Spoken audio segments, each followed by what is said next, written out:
Chapitre 4. Le parfum du lotus noir. Valeria défit sa ceinture et la posa, son épée encore dans son fourreau, sur la couche où elle avait l'intention de dormir. Elle remarqua que les portes étaient munies de verrous et demanda où elles conduisaient. « Celle-ci donne sur les chambres contiguës, » répondit la femme en désignant les portes sur la droite et la gauche. « Celle-ci, montrant du doigt la porte aux chambranles de cuivre qui se trouvait en face de la porte d'entrée, ouvre sur un couloir qui donne sur l'escalier qui mène aux catacombes.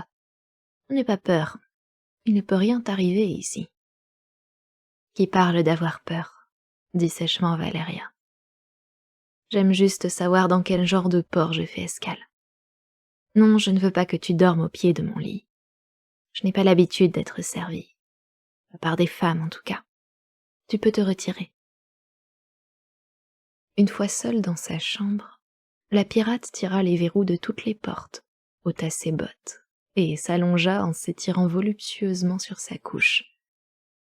Elle se représenta Conan, installé dans une semblable position de l'autre côté du couloir. Mais sa vanité féminine la poussa à se l'imaginer, la mine renfrognée, déçue et chagrinée, alors qu'il se jetait sur sa couche solitaire, et un sourire malicieux barra son visage comme elle se préparait à dormir. La nuit était tombée à l'extérieur. Dans les couloirs de Xuchotl, les pierres de feu vertes brillaient comme les yeux de chats préhistoriques. Quelque part dans les tours plongées dans les ténèbres, un vent nocturne gémit comme une âme en peine. Des silhouettes furtives commencèrent à s'aventurer à travers les passages obscurs, telles des ombres désincarnées. Valeria se réveilla d'un coup sur sa couche. Dans la faible lueur d'émeraude dispensée par les pierres de feu, elle aperçut une silhouette penchée sur elle.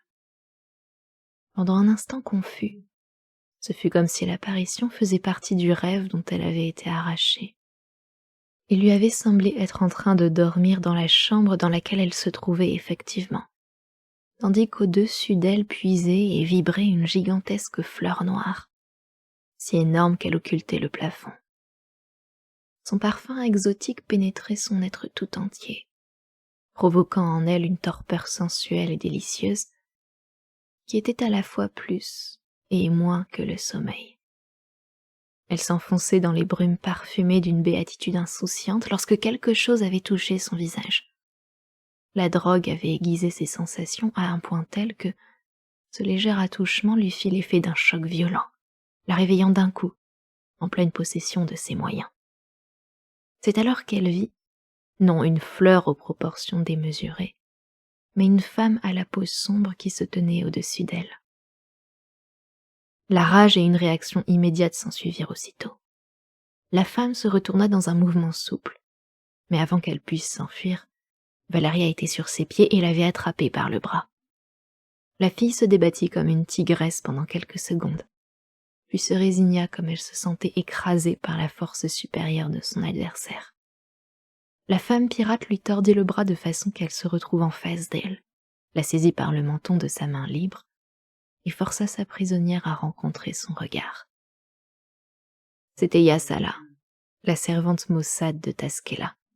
« Que diable faisais-tu pencher de la sorte au-dessus de moi? Qu'est-ce que tu tiens dans ta main ?» La femme ne répondit pas, mais tenta de jeter ce qu'elle tenait.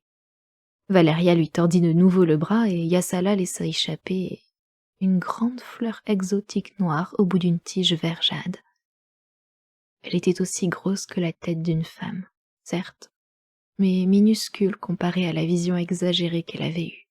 « Un lotus noir », dit Valeria entre ses dents. « La fleur dont le parfum engendre un profond sommeil. Tu essayais de me droguer. Si tu n'avais pas accidentellement touché mon visage avec l'un des pétales, tu aurais... Pourquoi as-tu fait cela? À quoi joues-tu » Yassala persista dans son mutisme maussade. Proférant une imprécation, Valeria la retourna violemment, la força à s'agenouiller et lui tordit le bras dans le dos. « Parle, ou je te déboîte le bras. » Yassala poussa des gémissements de douleur comme son bras était inexorablement repoussé en arrière entre ses omoplates. mais pour toute réponse, elle se contenta de secouer violemment la tête. « Espèce de putain !» s'écria Valéria en la rejetant violemment en arrière. La femme s'écroula au sol. La pirate regarda la silhouette prostrée avec des yeux rageurs. La crainte et le souvenir des yeux brûlants de Taskela s'agitèrent en elle, réveillant tous ses féroces instincts de conservation. Ces gens étaient décadents. On pouvait s'attendre à n'importe quelle forme de perversité de leur part. Mais Valéria sentait qu'il y avait quelque chose d'autre derrière tout ceci. Quelque terreur secrète plus impure encore que les dépravations habituelles. Elle fut engloutie par la peur et la répulsion que lui inspirait cette curieuse cité. Ces gens n'étaient ni sains ni normaux. Elle commençait même à douter qu'ils fussent véritablement humains. La folie rôdait au fond des yeux de tous les Técoultlés, à l'exception des yeux cruels et insondables de Taskela, qui abritaient des secrets et des mystères plus abyssaux encore que ceux de la folie. Elle redressa la tête et tendit l'oreille. Les couloirs de Xuchotl étaient aussi silencieux que s'il s'était vraiment agi d'une ville morte. Les joyaux verts baignaient la chambre dans une lueur de cauchemar, dans laquelle les yeux de la femme allongée par terre étincelaient étrangement tandis qu'elle la regardait. Un frisson de panique parcourut Valéria, chassant les derniers vestiges de pitié de son âme farouche. « Pourquoi as-tu essayé de me droguer ?» murmura-t-elle en saisissant la femme par sa chevelure noire, rejetant la tête en arrière pour plonger son regard dans les yeux tristes aux longs cils. « C'est Taskela qui t'a envoyé. » Aucune réponse. Valéria jura amèrement et gifla la femme sur une joue puis sur l'autre. Les coups résonnèrent dans la chambre. Mais Yassala ne laissa échapper aucune plainte. « Pourquoi ne cries-tu pas ?» demanda sauvagement Valéria. « Tu as peur que quelqu'un t'entende ? De qui as-tu peur ? De Taskela ? D'Olmec ? De Conan ?» Yassala ne répondit toujours pas. Elle se recroquevilla sur elle-même, regardant son inquisitrice avec des yeux aussi sinistres que ceux d'un basilic. Un silence entêté ne fait qu'attiser la colère. Valéria se retourna et arracha une poignée de cordelettes d'une tenture proche. « Espèce de putain boudeuse, » dit-elle entre ses dents. « Je vais arracher tous tes vêtements, t'attacher en travers de ce lit et te fouetter jusqu'à ce que tu me dises ce que tu faisais ici et qui t'a envoyé. » Yassala n'émit aucune protestation et n'offrit aucune résistance alors que Valéria mettait à exécution la première partie de sa menace, avec une furie que l'obstination de sa captive ne faisait qu'exacerber. Pendant un moment, il n'y eut d'autre bruit dans la chambre que le sifflement et le claquement des cordelettes de soie tressée qui s'abattaient sur la chair nue. Yassala était dans l'incapacité de bouger ses mains et ses pieds, solidement entravés. Son corps se tordait et frémissait sous ce châtiment. Sa tête se balançait de droite à gauche au rythme des coups. Elle enfonça ses dents dans sa lèvre inférieure, et un filet de sang se mit à couler comme la punition ne s'interrompait pas. Mais elle ne poussa pas un seul cri. Les cordes souples ne faisaient pas grand bruit en s'abattant sur le corps frémissant de la captive. On n'entendait qu'un claquement sec. Mais chacune des cordes laissait une traînée rouge sur la peau sombre de Yassala. Valéria infligeait le châtiment de toute la force de son bras endurci par les guerres, avec l'absence totale de pitié acquise au cours d'une vie où la douleur et les tourments étaient quotidiens, et avec toute l'ingéniosité cynique dont seule une femme peut faire preuve à l'égard d'une autre femme. Yassala souffrit encore plus, tant mentalement que physiquement, qu'elle aurait souffert si c'était un homme qui avait manié le fouet, quelle que soit sa force. C'est ce cynisme féminin qui finit par avoir raison de la résistance de Yassala. Un gémissement sourd lui échappa des lèvres, et Valéria s'interrompit, le bras encore levé, chassant en arrière une mèche blonde trempée de sueur. « Eh bien, vas-tu parler ?» demanda-t-elle. « Je peux continuer à ce rythme toute la nuit s'il le faut. »« Pitié, » murmura la femme. « Je vais parler. » Valeria sectionna les cordes qui enserraient les poignets et les chevilles de la femme et l'aida à se remettre sur ses pieds. Yassala se laissa tomber sur la couche, à demi étendue sur une hanche nue, s'appuyant sur un bras, se tordant de douleur lorsque sa peau meurtrie entra en contact avec le matelas. Elle tremblait de tous ses membres. « Du vin » implora-t-elle, les lèvres sèches, indiquant d'une main tremblante un pichet en or posé sur une table d'ivoire. « Laisse-moi boire. Je suis affaiblie par la douleur. Je te dirai tout ce que tu veux savoir ensuite. » Valeria prit le pichet, et Yassala se redressa maladroitement pour le saisir. Elle la prit, le porta vers ses lèvres, puis en jeta le contenu à la face de l'Aquilonienne. Valeria recula en chancelant, chassant et essuyant le liquide piquant de ses yeux. À travers une brume douloureuse, elle vit Yassala se précipiter de l'autre côté de la pièce, soulever un verrou en toute hâte, ouvrir la porte au chambranle de cuivre et s'enfuir au fond du couloir. La femme pirate était sur ses talons dans l'instant qui suivit, l'épée à la main et le meurtre dans le cœur. Mais Yassala avait de l'avance et elle courait avec l'agilité nerveuse d'une femme qui vient d'être fouettée et poussée au bord de la crise d'hystérie. Elle disparut derrière un angle du couloir, avec une bonne avance sur Valeria. Lorsque la pirate tourna à son tour, elle ne vit qu'un couloir vide et, à l'autre bout, une porte ouverte sur l'obscurité. Une odeur de moisi et d'humidité s'en exhalait, et Valeria frissonna. Ce devait être la porte qui menait vers les catacombes. Yassala s'était réfugiée parmi les morts. Valeria s'avança jusqu'au seuil de la porte et aperçut un escalier de pierre qui s'enfonçait pour rapidement être englouti par des ténèbres absolues.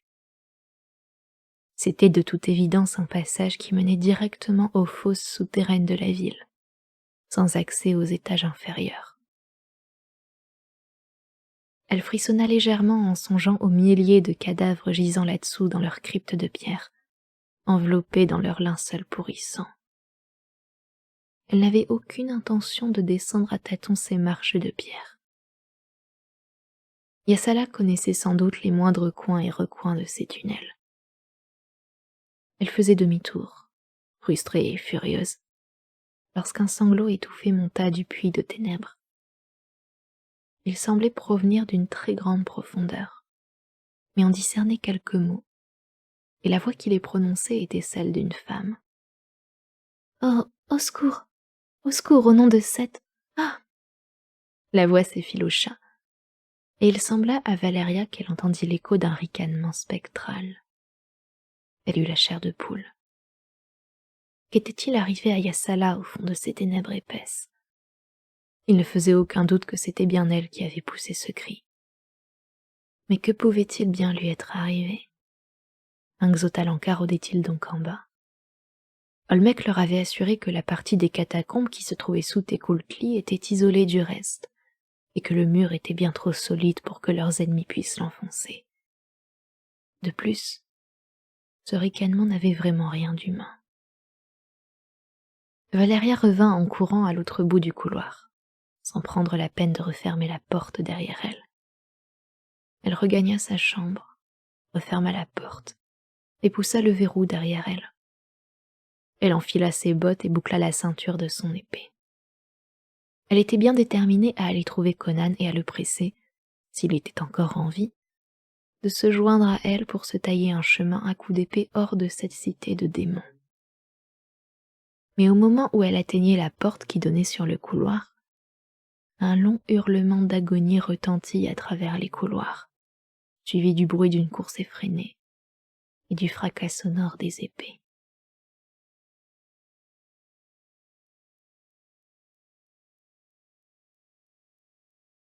Chapitre 5. 20 clous rouges. 2 guerriers étaient allongés nonchalamment dans la salle des gardes de l'étage de l'Aigle. Leur attitude était détendue, alors qu'ils étaient habituellement vigilants. Une attaque sur la grande porte de bronze était toujours du domaine du possible, Mais cela faisait des années qu'aucune des deux factions n'en avait lancé sur le camp adverse. Les étrangers sont de puissants alliés, dit l'un. Olmec marchera contre l'ennemi demain, je pense. Il parlait comme un soldat en guerre aurait pu le faire.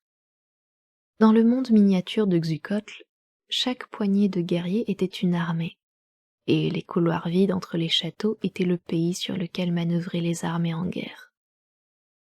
L'autre médita ces paroles pendant un moment. Suppose que grâce à leur aide nous détruisions Xotalanc, dit-il. Que se passera-t-il alors, Xatmec? Eh bien, répondit celui-ci, nous enfoncerons un clou rouge pour chacun de ceux qui seront morts. Quant aux prisonniers, nous les brûlerons vifs, les écorcherons et les écartèlerons. Mais ensuite, poursuivit l'autre, une fois que nous les aurons tous tués, ce ne sera pas étrange de nous retrouver sans ennemis à combattre. Toute ma vie, j'ai lutté contre les Xotalanca et je les ai haïs. Une fois la guerre sanglante terminée, que nous restera-t-il? Xatmec haussa les épaules. Ses pensées n'étaient jamais allées au-delà de l'anéantissement de leurs ennemis. Elles ne pouvaient pas aller au-delà. Soudain, les deux hommes se raidirent en entendant un bruit de l'autre côté de la porte.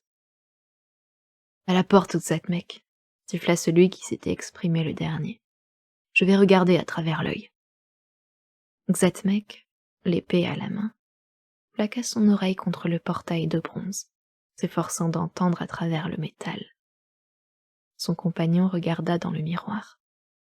Il sursauta convulsivement. Des hommes étaient massés de l'autre côté de la porte, des individus sinistres, au visage sombre, serrant leur épée entre leurs dents, les doigts enfoncés dans leurs oreilles. L'un d'eux, qui portait une coiffe recouverte de plumes, avait un jeu de calumet qu'il entreprit de porter à ses lèvres. Et alors même que les Tecuhltli étaient sur le point de crier à l'alerte, les calumets produisirent leur son strident. Le cri mourut dans la gorge du garde comme l'air étrange et ténu traversait la porte métallique et venait frapper ses oreilles. Xatmec s'appuya contre la paroi, comme pétrifié et incapable de changer de position. Son visage était celui d'une statue de bois, son expression celle d'un homme qui entend un indicible son. L'autre garde, plus éloigné, ressentit pourtant l'horreur de ce qui était en train de se passer. La sombre menace que représentait l'air démoniaque qui sortait de ce chalumeau. Il sentit les notes curieuses déchirer comme des doigts invisibles les tissus de son cerveau, le submergeant de sensations inconnues et d'impulsions de démence. Mais dans un effort à s'arracher l'âme, il parvint à se soustraire au charme qui le paralysait et poussa un cri d'alarme avec une voix qu'il ne reconnut pas comme la sienne. Au moment où il poussait ce cri, la musique se transforma en un insupportable son suraigu qui lui perça les tympans comme un poignard. Xatmec hurla sous le coup d'une douleur soudaine, et la raison disparut de son visage comme une bougie émouchée par le vent. Tel un déniant, il retira vivement la herse, ouvrit violemment la porte, et se précipita dans le couloir, brandissant son épée avant que son compagnon puisse l'en empêcher. Une dizaine de lames le terrassèrent. Enjambant son cadavre, autant de Xotalanca s'engouffrèrent dans la salle des gardes, poussant un hurlement sanguinaire qui n'en finissait pas et se répercutait avec des échos étranges. Son cerveau vacillait sous le choc de ce qu'il venait de voir. Le dernier garde bondit au-devant de ses assaillants, brandissant sa lance de guerre. L'horreur de la sorcellerie dont il venait d'être témoin était submergée par la prise de conscience que l'ennemi venait de pénétrer dans Tecuhltli. Et comme sa lance s'enfonçait dans le ventre d'un adversaire, il n'en sut pas davantage car une épée décrivit un moulinet et lui fracassa le crâne au moment où des guerriers aux yeux fous surgissaient des pièces voisines dans la salle des gardes. Ce furent le hurlement des hommes et le fracas de l'acier qui firent bondir Conan de sa couche, parfaitement réveillé, et l'épée à la main. En un instant, il avait atteint la porte qu'il ouvrit d'un coup, Il regardait à l'extérieur lorsqu'il vit Técotl arriver en courant, ses yeux brillants d'une lueur insane. « L'Exotalanka !» hurla-t-il d'une voix qui n'avait pas grand-chose d'humain. « Ils ont franchi la porte !» Conan s'élança dans le couloir au moment où Valeria sortait de sa chambre. « Que diable se passe-t-il » l'interpella-t-elle. « Técotl dit que l'Exotalanka sont entrés, » répondit-il en toute hâte. Ce raffut semble bien le confirmer. Le Técuhtli sur leurs talons, ils firent irruption dans la salle du trône et se trouvèrent confrontés à une scène dont l'horreur dépassait le plus délirant des rêves de sang et de folie. 20 hommes et femmes, cheveux noirs au vent, un crâne blanc peint sur leur torse, étaient aux prises avec les habitants de Técuhtli. Les femmes des deux factions se battaient tout aussi férocement que les hommes, et la salle et le couloir derrière eux étaient jonchés de cadavres. Olmec, nu à l'exception d'un pagne, se battait devant son trône. Et au moment où les deux aventuriers entraient, Taskela accourut d'une chambre intérieure, une épée à la main. Xatmec et son compagnon étaient morts. Il n'y avait donc personne pour dire aux Técuhtli comment leurs ennemis avaient réussi à pénétrer dans leur citadelle. Pas plus qu'ils pouvaient savoir ce qui avait poussé leurs ennemis à cet assaut démentiel. Mais les pertes d'Exotalanka avaient été plus importantes, leur situation plus désespérée que les Técuhtli se l'imaginaient.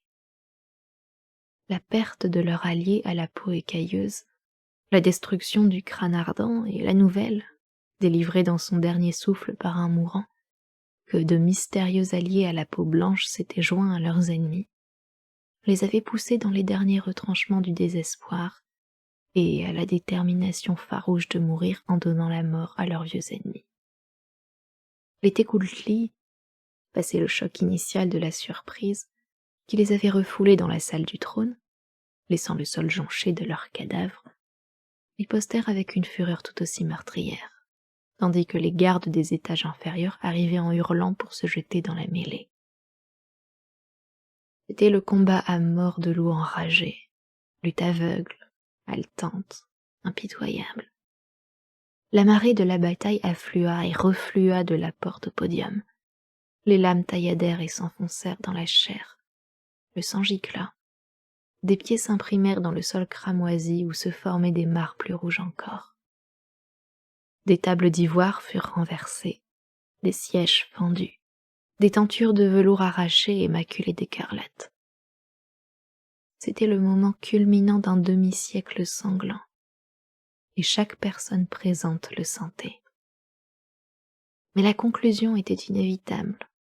Les Técuhtli étaient pratiquement 2 fois plus nombreux que leurs envahisseurs, et ce fait leur donnait du courage, ainsi que l'arrivée dans la bataille de leurs alliés à la peau claire.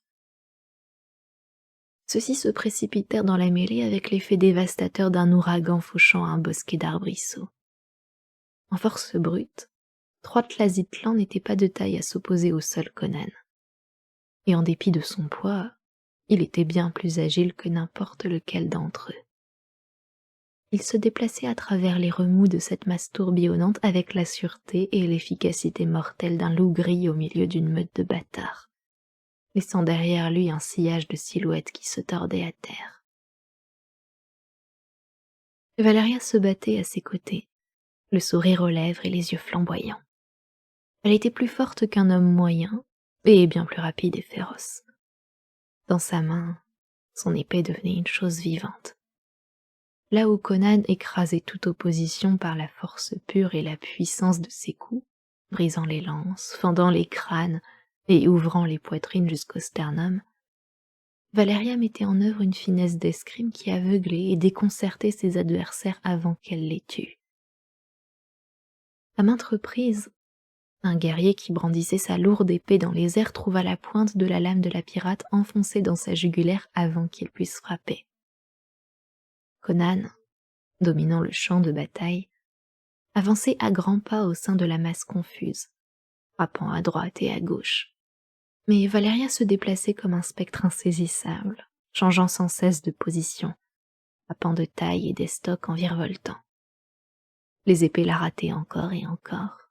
Les lames de ses assaillants fendaient le vide, et il mourait, sa lame enfoncée dans le cœur ou la gorge, et son rire de dérision aux oreilles. Les combattants déchaînés ne faisaient aucune distinction de sexe ou de condition. Les 5 femmes d'Exotalanka étaient à terre, la gorge tranchée, avant que Conan entre dans la mêlée, et lorsqu'un homme ou une femme s'écroulait au milieu des combattants, il y avait toujours un couteau prêt pour sa gorge sans défense ou un pied chaussé de sandales pour écraser ce crâne immobilisé au sol. D'un mur à l'autre, d'une porte à l'autre, déferlait la vague du combat, qui débordait jusque dans les pièces adjacentes. Bientôt, seuls les Tékoultli et leurs alliés à la peau blanche étaient debout dans la grande salle du trône. Les survivants s'entre-regardèrent, pâles et hagards, tels les rescapés du jugement dernier ou de la fin du monde. Les jambes largement écartées, les mains agrippant des épées ébréchées et dégoulinantes, du sang s'écoulant de leurs bras, ils se regardaient entre les monceaux de cadavres de leurs ennemis et leurs amis. Ils n'avaient plus assez de souffle pour crier, mais un hurlement bestial et démentiel jaillit de leurs lèvres. Ce n'était pas un cri de triomphe humain, c'était le hurlement d'une meute de loups enragés qui s'avançait entre les cadavres de ses victimes. Conan attrapa Valeria par les bras et la fit se retourner. « Tu as une blessure au mollet » grogna-t-il. Elle abaissa le regard, prenant pour la première fois conscience d'une douleur lancinante dans les muscles de sa jambe. Quelques mourants avaient enfoncé la lame de son poignard en un dernier geste d'agonie. « Et toi, tu ressembles à un boucher » dit-elle en riant. Il secoua les mains, faisant pleuvoir une averse de sang. Pas le mien. Oh, une égratignure ça et là, rien d'inquiétant. Mais ce mollet doit être bandé. Olmec traversa le tapis de mort, ressemblant à une goule avec ses épaules massives éclaboussées de sang et sa barbe noire mouchetée d'écarlate. Ses yeux étaient rouges, comme le reflet d'une flamme sur des flots noirs. « Nous avons gagné », croissa-t-il dans un vertige. « La guerre sanglante est terminée. Les chiens de Xotalanc sont morts. Ah, que ne donnerais-je pas pour avoir un prisonnier à écorcher vif. Cependant, il est bon de contempler leur visage mort. 20 chiens morts, 20 clos rouges pour la colonne noire. Tu ferais mieux de t'occuper de tes blessés, grogna Conan en se détournant de lui. Attends, ma fille, laisse-moi voir cette jambe. 1 minute. Elle le repoussa d'un geste impatient. Le feu du combat brillait encore avec la même intensité au fond de son âme. Comment pouvons-nous être sûrs que nous les avons tous tués? Il est possible que cela ait lancé un raid de leur propre initiative. Ils n'auraient pas divisé leurs forces pour un raid comme celui-ci, déclara Olmec en secouant la tête, retrouvant un peu de son intelligence normale. Sans sa robe pourpre, il ressemblait moins à un prince qu'à quelque répugnant prédateur. Je mettrai ma tête à couper que nous les avons tous tués. Ils étaient moins nombreux que je l'imaginais, mais ils devaient se sentir acculés à leur dernière extrémité. Mais comment ont-ils fait pour franchir les murs de Tékoultli? Taskéla s'avança, essuyant son épée sur sa cuisse dénudée. Elle tenait dans son autre main un objet qu'elle avait pris sur le cadavre du chef emplumé d'Exotalanka. « Les calumets de la folie, » dit-elle. « Un guerrier m'a dit que Xatmec a ouvert les portes au Xotalanka puis s'est fait tuer, tandis qu'il s'engouffrait dans la salle des gardes. Le guerrier en question est arrivé dans cette salle juste à temps pour voir ce qui se passait et entendre les dernières notes d'une musique qui lui a glacé jusqu'à l'âme. Je me souviens que Tolkemec parlait de ces calumets. Et les Xuchotlan juraient qu'ils étaient dissimulés quelque part dans les catacombes, au milieu des ossements des sorciers qui en jouaient de leur vivant. D'une façon ou d'une autre, ces chiens de Xotalanka les ont trouvés et ont appris leurs secrets. Quelqu'un devrait se rendre à Xotalanc et voir s'il y a des survivants, dit Conan. J'irai, si quelqu'un veut bien me guider. Olmec regarda rapidement les survivants de son peuple. Il n'était plus qu'une vingtaine, et plusieurs d'entre eux gisaient à terre en gémissant. Taskela était la seule des Tecuhltli à s'en être tirée sans aucune blessure. La princesse était indemne alors qu'elle s'était battue tout aussi férocement que les autres. « Qui accompagne Conan jusqu'à Xotalanc ?» demanda Olmec. Décotle s'avança en boitant. Sa blessure à la cuisse s'était remise à saigner et il avait une autre estafilade en travers des côtes. « Moi !» « Hors de question !» lui interdit Conan. « Et toi non plus, Valeria. Ta jambe ne va pas tarder à s'engourdir. »« J'irai, moi !» proposa un guerrier qui finissait de bander son avant-bras tailladé. « Très bien, Yanat. Pars avec le Cimérien. Et toi aussi, Topaï. » Olmec indiqua un autre homme dont les blessures étaient superficielles. « Mais tout d'abord, aidez-nous à soulever ces blessés que nous puissions les allonger sur ces couches pour soigner leurs blessures. » Ce fut fait rapidement. Tandis qu'il se penchait pour soulever une femme qui avait été assommée par un gourdin, la barbe d'Olmec frôla l'oreille de Topaï. Il sembla à Conan que le prince murmurait quelque chose au guerrier, mais il ne put en être sûr. Quelques instants plus tard, Topaï emmenait ses compagnons au fond du couloir. Conan jeta un coup d'œil en arrière au moment où il franchissait le seuil, regardant cet abattoir et ce sol flamboyant jonché de cadavres, les membres sombres maculés de sang et crispés dans un effort farouche, les visages sombres figés dans des masques de haine, des yeux vitreux qui regardaient les pierres de feu vertes qui baignaient l'horrible scène dans une lueur verdâtre spectrale et crépusculaire. Les vivants se mouvaient entre les morts, avançant sans but, comme en transe. Conan entendit Olmec appeler une jeune femme et lui ordonner de panser la jambe de Valeria. La pirate suivit la fille dans une pièce voisine. Elle avait déjà commencé de boiter. Avec les plus grandes précautions, les deux Tecuhltli conduisirent Conan le long du couloir au-delà du portail de bronze, traversant une succession de pièces qui luisaient sous la lumière verte. Ils ne virent personne, n'entendirent pas un bruit. Après avoir traversé la grande galerie qui séparait la partie nord de la partie sud, ils furent encore plus prudents, comme ils se rapprochaient du territoire ennemi. Mais pièces et couloirs se révélaient vides à leur regard, et ils parvinrent enfin dans une grande galerie faiblement éclairée. Ils s'immobilisèrent devant un portail de bronze similaire à la porte de l'aigle des Tecuhltli. Ils poussèrent délicatement les panneaux, qui s'ouvrirent sans bruit sous la pression de leurs doigts. Impressionnés, ils regardèrent les grandes pièces qui se trouvaient derrière, baignant dans la lumière verte. Aucun Tecuhltli n'était entré ici depuis 50 ans, à l'exception des prisonniers qui allaient à la rencontre de leur horrible destin. Entrer dans Xotalanc était le cauchemar ultime qui pouvait menacer un homme du château occidental. La terreur de cette éventualité hantait leurs rêves depuis leur toute petite enfance. Pour Yanat et Topaï, ce portail ressemblait aux grilles de l'enfer. Ils se reculèrent craintivement, une terreur sans nom au fond des yeux. Et Conan les dépassa et s'avança à grands pas dans l'enceinte de Xotalanc. Ils le suivirent timidement, alors que les deux hommes mettaient successivement le pied sur le seuil. Il regarda autour de lui, examinant le décor. Mais seule leur respiration haletante et sifflante venait perturber le silence. Ils se trouvaient dans une vaste salle des gardes, ressemblant à celle qui se trouvait derrière la grande porte de l'aigle de Tecuhltli.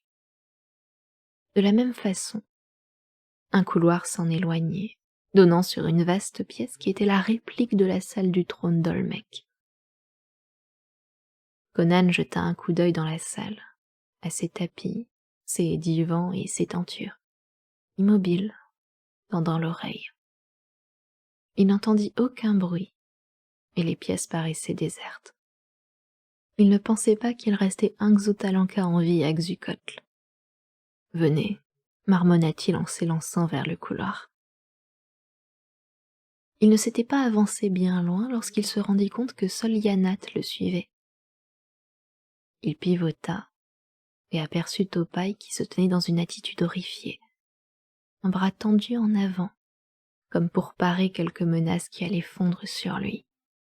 Ses yeux exorbités fixés dans une intensité hypnotique sur quelque chose qui dépassait de derrière un divan. Que diable! Puis, Conan vit ce que Topaï regardait fixement, et il sentit un frisson parcourir le creux de ses épaules de géant. Une tête monstrueuse dépassait de derrière le divan, une tête reptilienne, aussi large que celle d'un crocodile, avec des crocs incurvés qui descendaient jusque sur sa mâchoire inférieure. Mais elle pendait d'une façon anormale, et les yeux hideux étaient vitreux. Conan regarda derrière le divan. C'était un grand serpent qui gisait là, saisi dans la mort, mais un serpent tel qu'il n'en avait jamais vu au cours de ses errances. La puanteur et le froid des noires profondeurs de la terre émanaient de lui, et la teinte de sa peau était indéfinissable, se modifiant suivant l'angle de vue. Une grande blessure dans son cou indiquait ce qui avait provoqué sa mort. « C'est l'être rampant », murmura Yanat. « C'est la chose que j'ai hachée dans l'escalier », grogna Conan. « Après qu'elle nous a suivis jusqu'à la porte de l'Aigle, elle s'est traînée jusqu'ici pour y mourir. Comment l'Exotalanka pouvait-il contrôler une telle créature? » Les Tékoultli frissonnèrent et secouèrent la tête. Ils l'ont fait venir des tunnels noirs qui se trouvent en dessous des catacombes. Ils ont découvert des secrets inconnus des Tékoultli. En tout cas, elle est morte. Et s'il y en avait d'autres, ils les auraient amenés avec eux lorsqu'ils ont attaqué Tékoultli. Venez. Ils le talonnèrent tandis qu'il avançait à grands pas le long du couloir et poussait la porte ciselée d'argent à l'autre bout. Si nous ne trouvons personne à cet étage, dit-il, nous descendrons aux étages inférieurs. Nous explorerons Xotalanque du toit aux catacombes. Si Xotalanque ressemble à Tékoultli, toutes les pièces et tous les couloirs de ce niveau seront éclairés. Par tous les diables. Il venait tout juste de pénétrer dans la vaste salle du trône, qui était pratiquement la réplique de celle de Tékoultli. Le même podium de jet, les mêmes sièges en ivoire, les mêmes divans, tapis et tentures sur les murs. Toutefois, il n'y avait pas de colonne noire hérissée de rouge derrière le trône surélevé. Mais ce n'était pas l'épreuve de la longue lutte sanglante qui manquait. Alignés le long des murs derrière l'estrade, se trouvaient des rangées d'étagères protégées par des vitres. Et sur ces rayonnages, des centaines de têtes humaines, parfaitement conservées, regardaient les spectateurs abasourdis de leurs yeux vides de toute expression. Et seuls les dieux savaient depuis combien de mois et d'années elles regardaient ainsi. Topaï poussa un juron étouffé.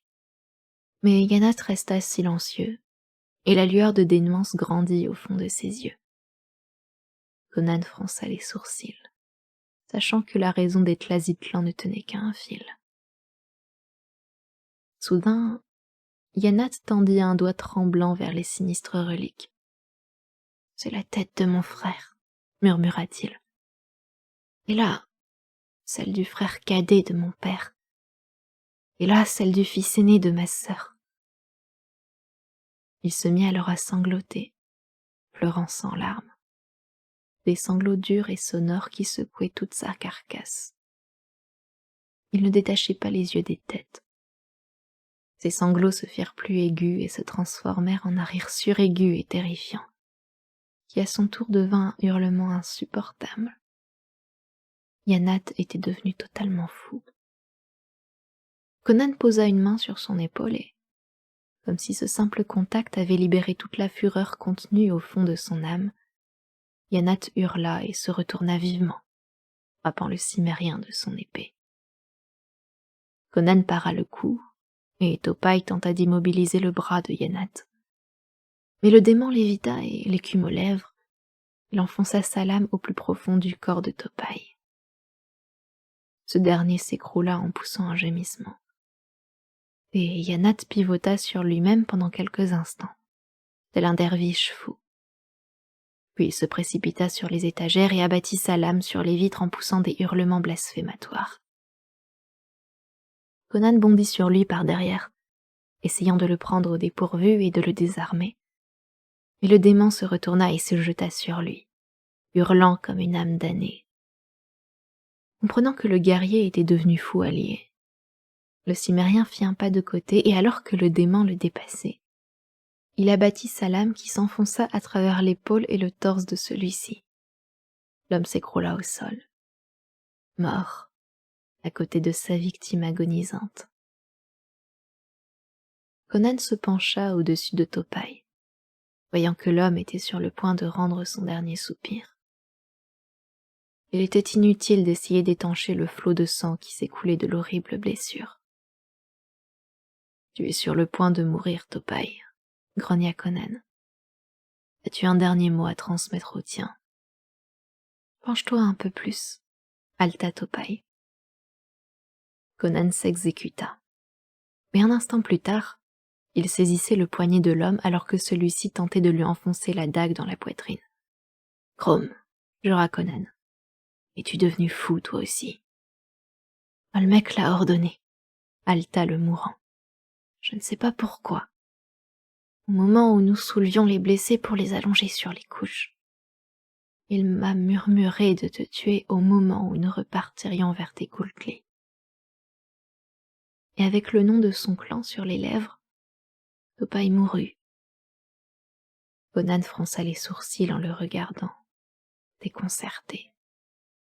Toute cette histoire paraissait délirante. Olmec était-il devenu fou lui aussi? Les Tékultli étaient-ils encore plus fous qu'il le pensait?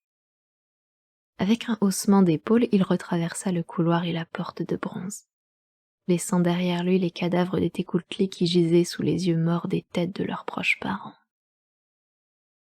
Conan n'avait pas besoin de guide pour retrouver son chemin à travers le labyrinthe qu'ils avaient suivi à l'allée. Son instinct sauvage lui permit de retrouver sans problème le chemin qu'ils avaient parcouru à l'allée. Il parcourut les couloirs avec tout autant de précaution, son épée à la main, fouillant farouchement du regard chaque coin et recoin, car c'étaient désormais de ses anciens alliés dont il se méfiait, pas des fantômes d'Exotalanca mort.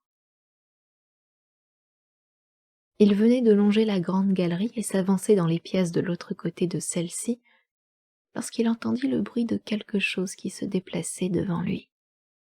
Quelque chose qui haletait et suffoquait, avançant en faisant des bruits étranges, comme si cela titubait et se cognait contre les murs. Un instant plus tard, Conan apercevait un homme qui rampait dans sa direction sur le sol flamboyant.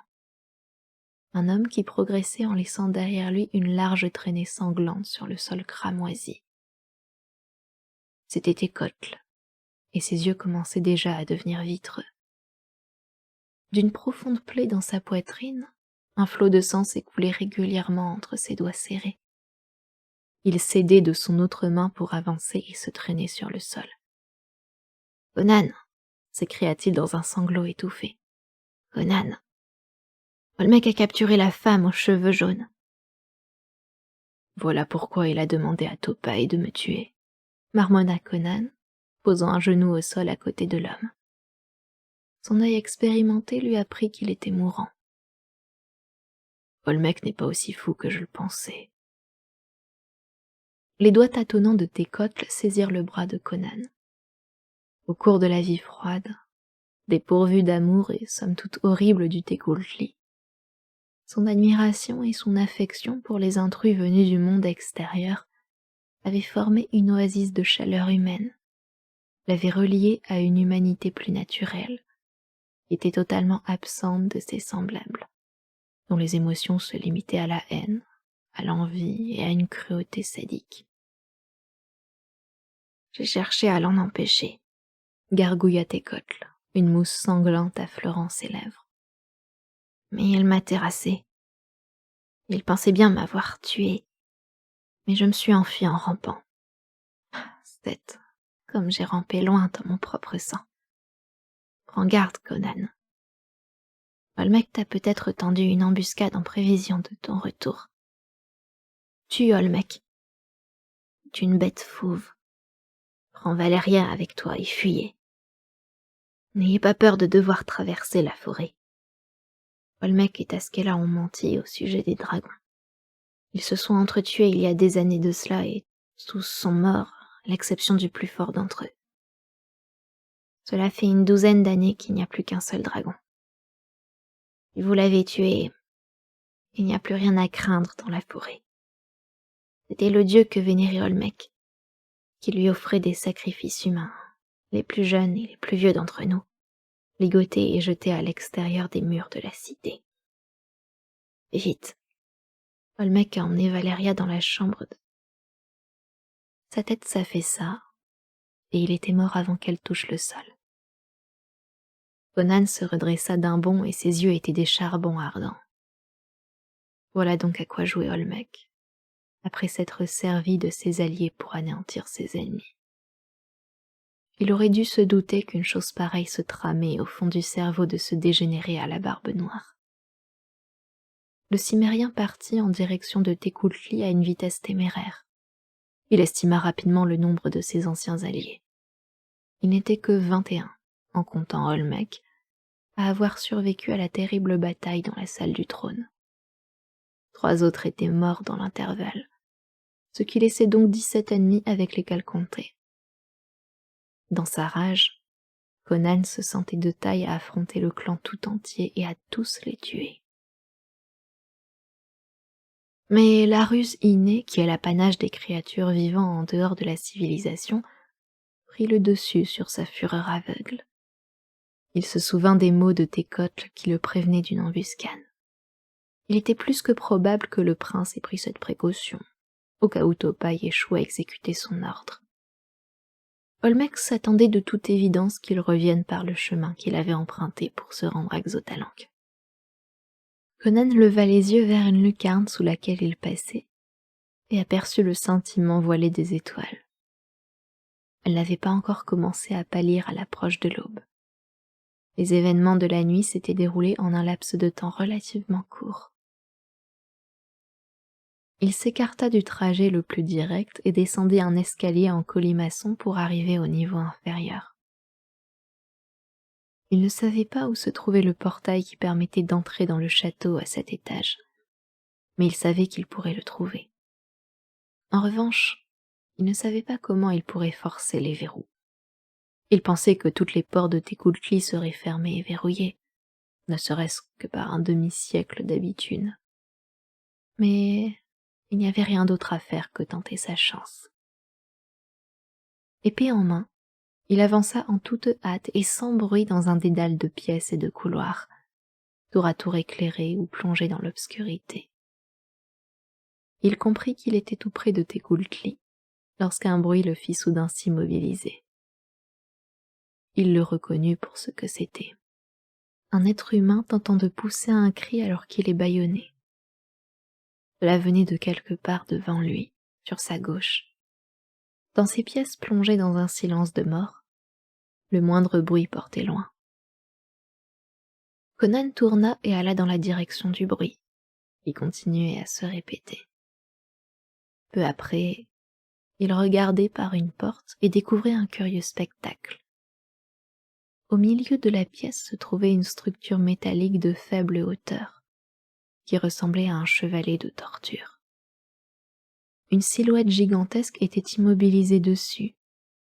Sa tête était posée sur un ensemble de pointes de fer dont les extrémités étaient déjà rougies là où elles avaient transpercé le cuir chevelu. Une sorte de harnais était passé autour de sa tête, de telle manière que la lanière de cuir ne la protégeait pas des pointes. Ce harnais était à son tour relié par le biais d'une chaîne à un mécanisme qui soutenait une énorme boule de fer, suspendue au-dessus du torse velu du prisonnier. Aussi longtemps que l'homme parviendrait à rester immobile, la boule de fer resterait en place.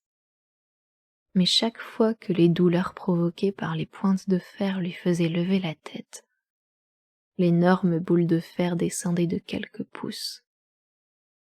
Les muscles endoloris du cou de la victime finiraient par ne plus pouvoir supporter sa tête dans une position aussi anormale, et il la laisserait retomber en arrière, sur les pointes.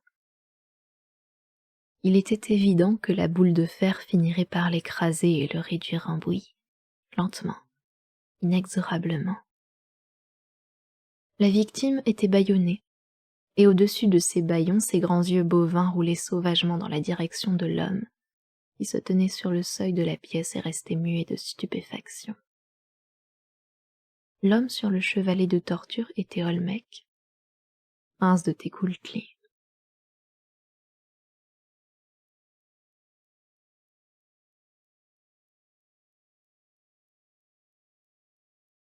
Chapitre 6. Les yeux de Taskela. « Pourquoi m'as-tu amené dans cette chambre pour bander ma jambe ?» demanda Valeria. « Tu ne pouvais pas le faire tout aussi bien dans la salle du trône ?» Elle était assise sur une couche, sa jambe blessée tendue en avant, et la Técuhltli venait tout juste de lui mettre un bandage de soie. L'épée rougie de sang de Valeria était à côté d'elle, sur la couche. Elle fronça les sourcils tout en parlant.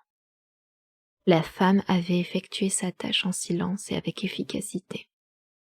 Mais Valeria n'aimait ni la façon dont ses doigts graciles s'attardaient sur son corps comme en une caresse, ni l'expression dans ses yeux.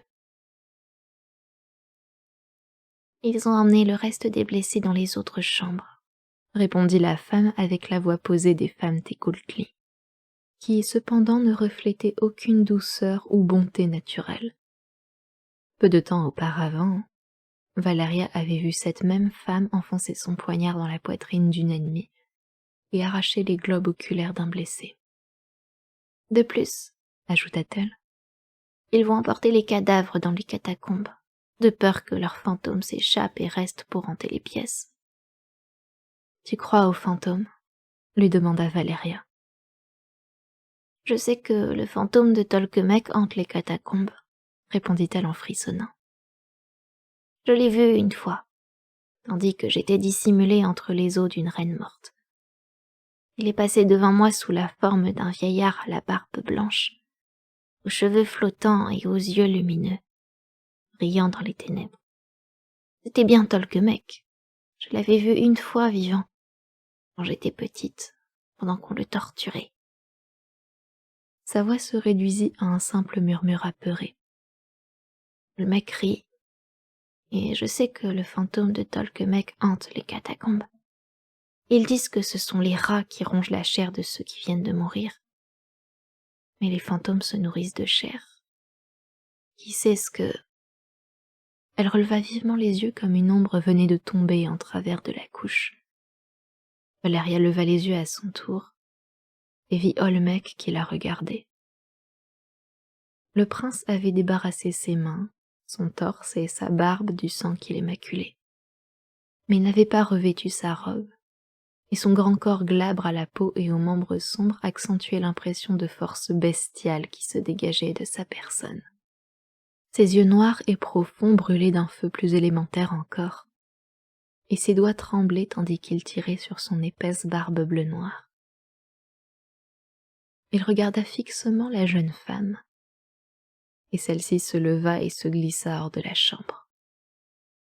Comme elle franchissait le seuil, elle regarda par-dessus son épaule et décocha à Valeria un regard plein de dérision cynique et d'une obscène moquerie. « Elle n'a pas fait un bon travail, » critiqua le prince, s'approchant de la couche et se penchant sur le bandage. « Laisse-moi voir. » Avec une vitesse étonnante pour un homme de sa corpulence, il saisit l'épée de la jeune femme et la jeta de l'autre côté de la pièce. Son geste suivant fut de prendre Valeria dans ses bras de géant. Aussi rapide et soudain qu'était son geste, elle fut presque aussi rapide. Alors même qu'il s'emparait d'elle, son long poignard était dans sa main et elle lui portait un coup mortel vers la gorge. Plus par chance que par adresse, il lui attrapa le poignet et une terrible lutte s'engagea. Elle le combattit avec ses poings, ses pieds, ses genoux, ses dents et ses ongles, de toute la force de son corps magnifique, et avec toute la science du combat en corps à corps acquise au fil de ses années d'errance et de bataille sur terre comme sur mer. Mais tout cela ne servit à rien face à la force brutale de son adversaire. Ayant perdu sa lame dès le début du combat, elle se trouva dans l'impossibilité de pouvoir infliger une quelconque rétorsion à son adversaire gigantesque.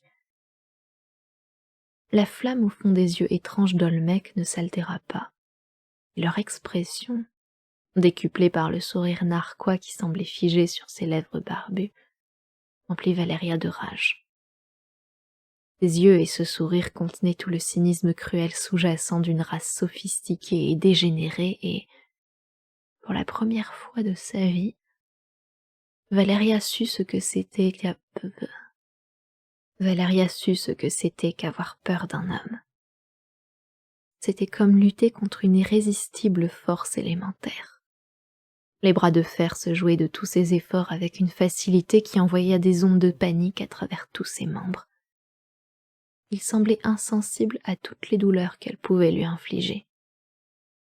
Il ne réagit qu'à un seul moment, lorsqu'elle enfonça sauvagement ses dents blanches dans son poignet jusqu'à faire couler le sang.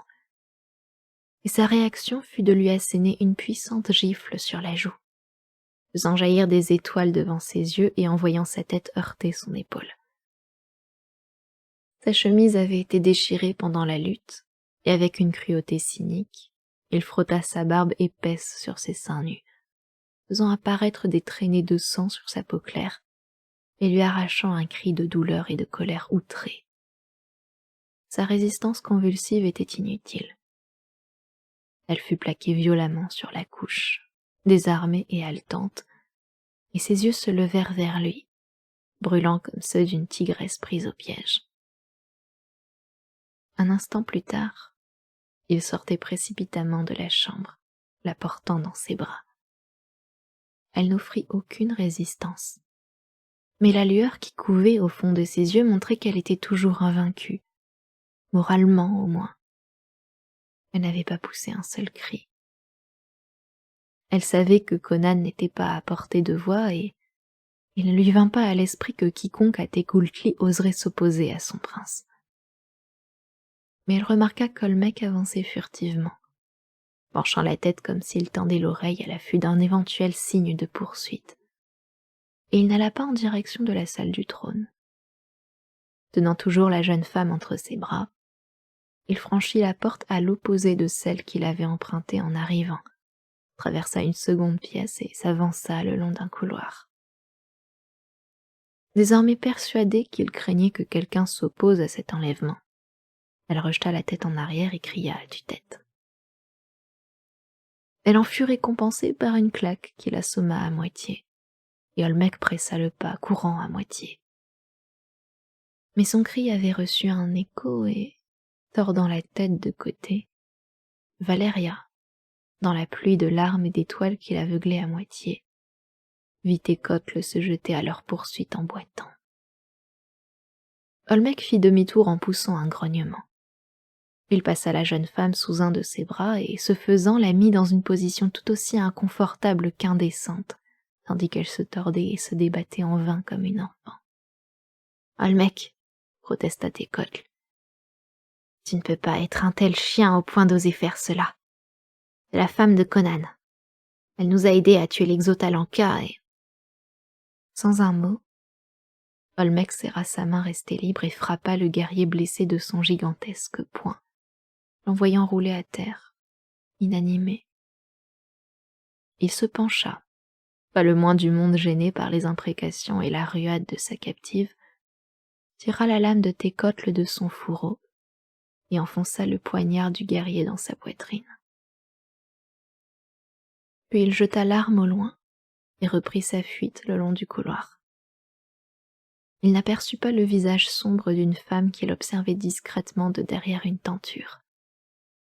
Le visage disparut et, peu après, Tecuhltli gémissait et se remuait avant de se relever confusément et de s'éloigner en titubant, appelant Conan. Olmec alla jusqu'au bout du couloir et descendit un escalier d'ivoire en colimaçon.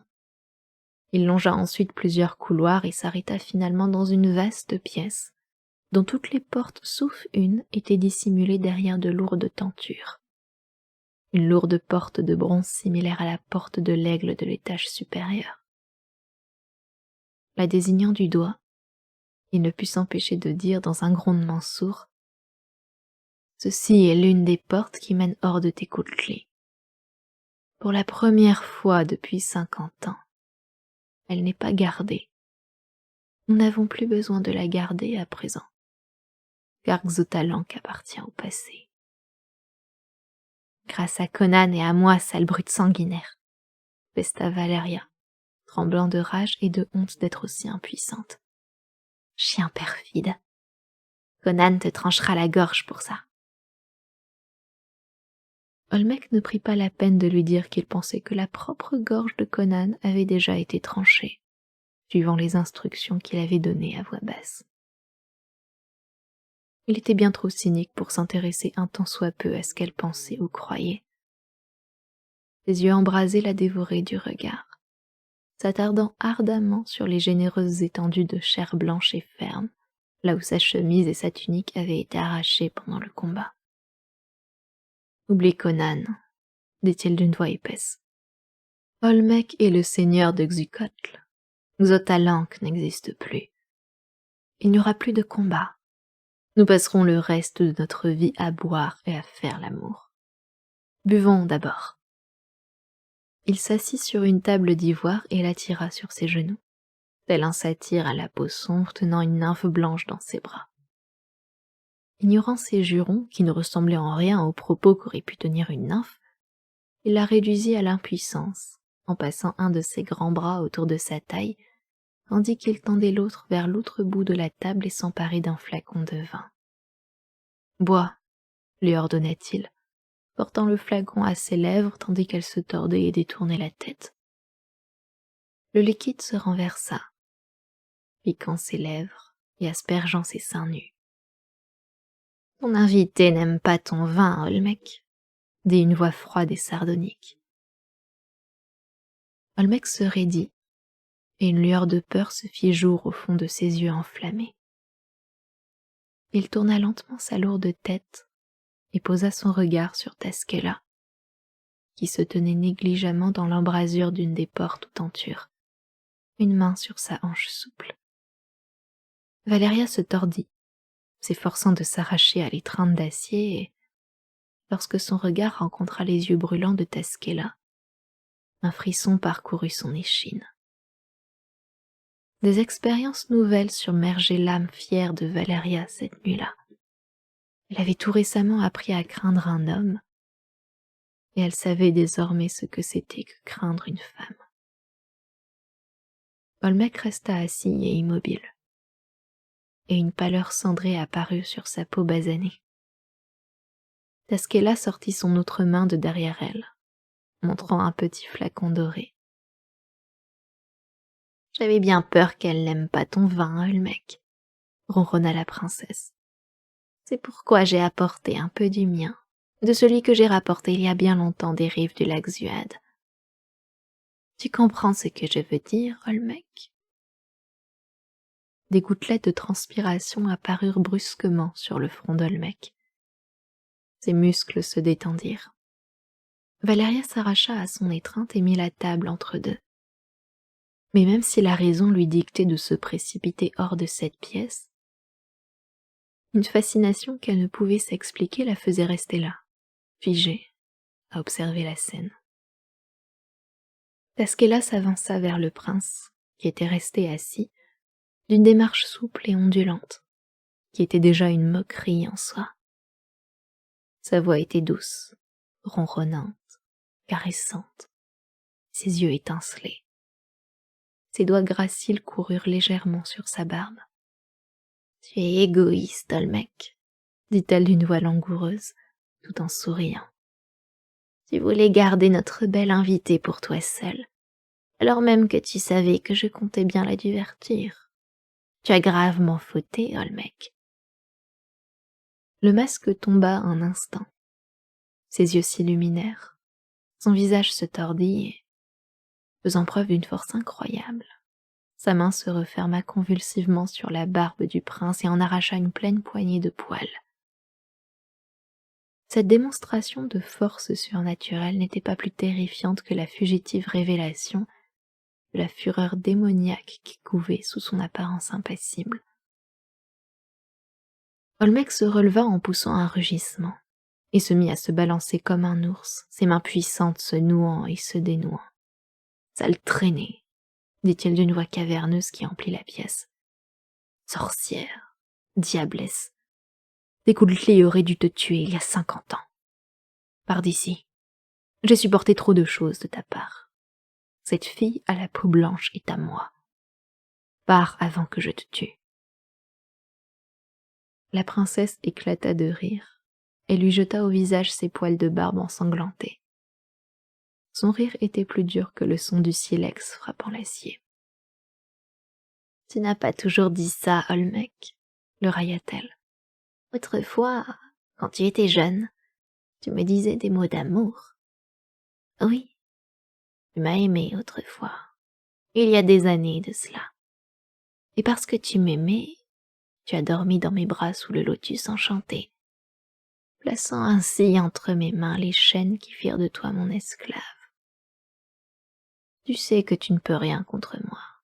Tu sais que je n'ai qu'à regarder dans tes yeux, avec le pouvoir mystique que m'enseigna un prêtre stygien, il y a bien longtemps de cela, et qu'alors tu seras réduit à l'impuissance. Tu te souviens de cette nuit, alors que le lotus noir ondoyait au-dessus de nous sans qu'aucune brise terrestre ne l'agite. Tu sens de nouveau s'exhaler et flotter tout autour de toi les parfums qui ne sont pas de cette terre et qui font de toi un esclave. Tu ne peux pas t'opposer à moi. Tu es mon esclave comme tu le fus cette nuit-là, et comme tu le seras aussi longtemps que tu vivras, Olmec de Xuchotl. » Sa voix avait diminué jusqu'à devenir un murmure, semblable aux ondes qui rient de la surface d'un cours d'eau dans les ténèbres d'une nuit étoilée. Elle se colla contre le prince et étendit ses longs doigts sur la poitrine géante. Les yeux de ce dernier devinrent vitreux, et ses grandes mains retombèrent mollement le long de son corps. Avec un sourire de malice cruelle, Tasquela leva le flacon et le porta aux lèvres d'Olmec. « Bois. » Le prince obéit machinalement. Ses yeux retrouvèrent instantanément leur aspect normal, et ils furent submergés tout à la fois par la fureur, la compréhension de la situation, et une terrible peur. Il ouvrit largement la bouche, mais aucun son n'en sortit. Pendant quelques secondes, il vacilla sur des jambes qui ne le soutenaient plus, puis il s'écroula au sol comme une masse. Sa chute arracha Valeria à sa torpeur. Elle se retourna et bondit en direction de la porte, mais d'un mouvement qui aurait fait honte à une panthère, Tasquela s'était interposée. Valeria la frappa de son poing fermé, mettant toute sa force dans ce coup qui aurait assommé un homme. Mais d'une torsion souple de son torse, Tasquela esquiva et saisit le poignet de la pirate.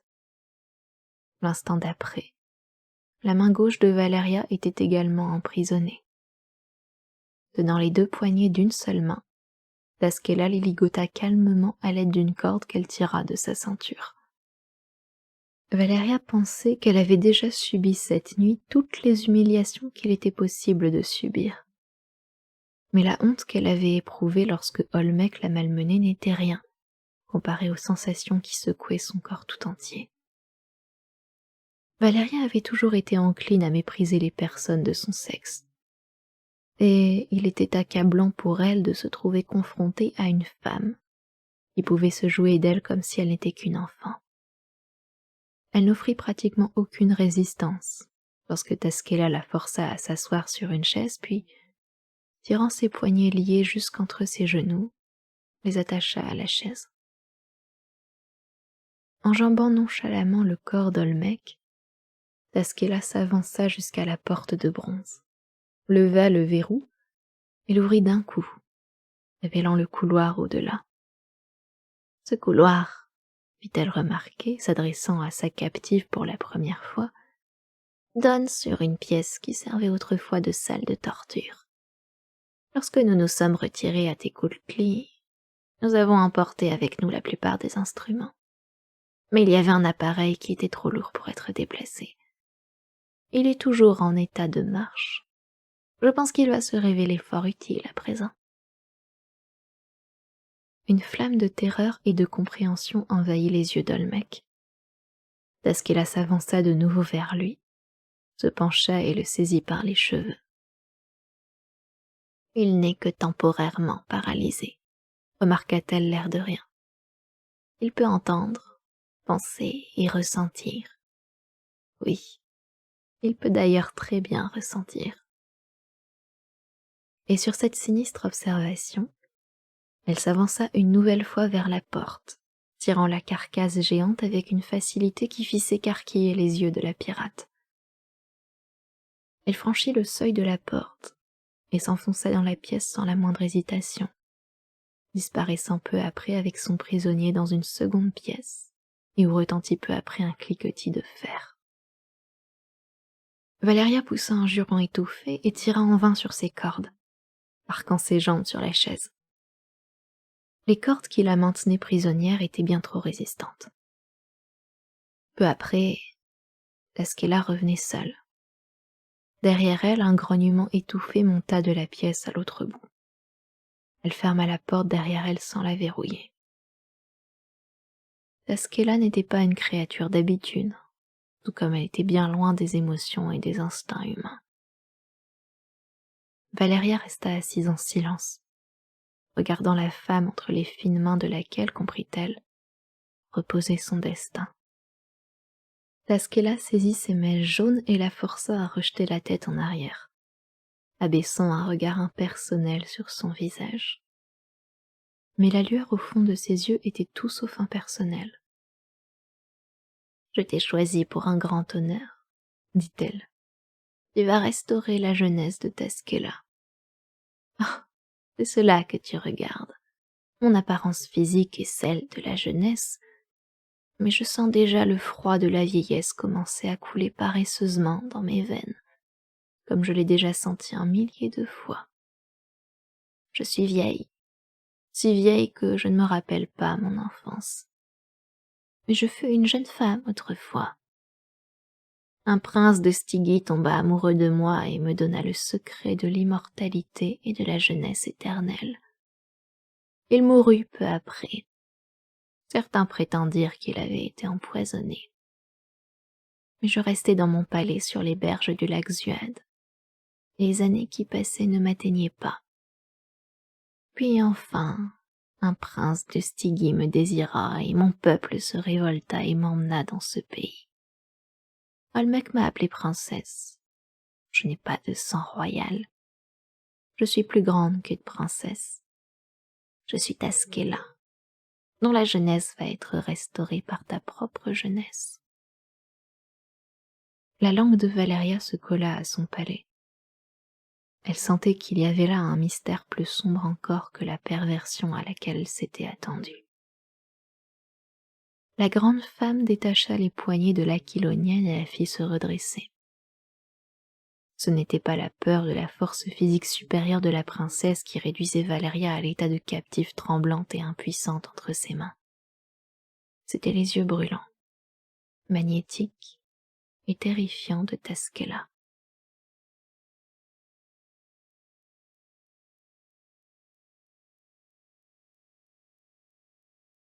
Chapitre 7. Celui qui vient des ténèbres. Que je sois changé en Kushite, s'exclama Conan en regardant l'homme sur le chevalet de torture. Que diable fais-tu sur cet engin? Des sons incohérents s'élevèrent, étouffés par le bâillon.